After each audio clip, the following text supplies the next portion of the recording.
رد الفنان المصري تامر حسني على حديث زوجته بسمة بوسيل عن انفصالهما عبر حساباتهما في الشبكات الاجتماعية، قائلا إنها سلمت أذنها لشر السوشيال ميديا بعد تناقل صور ظهر فيها مع بعض المعجبات. ونشر تامر حسني ردا مطولا عبر خاصية الستوري في حسابه بموقع انستجرام، في أول تعليق له على ما صرحت به قبل أيام. وكتب تامر حسني مخاطبا زوجته: أنا مش هزعل منك وأنا ظهرك وسندك مهما حصل، وشكر لكل الفنانين اللي سعوا للخير لينا. وأضاف تامر حسني: بسمة حبيبتي، للأسف انتي ما فكرتيش كويس وسلمتي ودنك لشر السوشيال ميديا عشان كان تعليق كلامهم فارغ. نسوكي انك عرفتيني وانا مشهور، ودي طبيعة شغلي اللي عرفتيني وحبيتيني بيها، ازاي وصلوكي للزعل والبعد فترة؟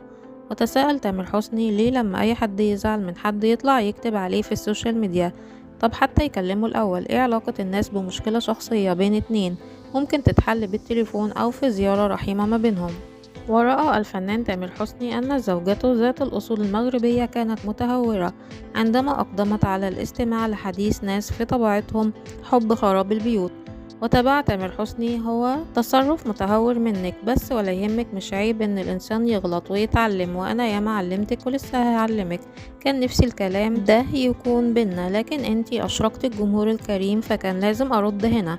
بينا حب غالي وحياة كريمة وأولادنا وبيتنا أغلى ما فيها، ربنا يخلينا ليهم ويخليهم لينا يا رب. متهورة بس بحبك.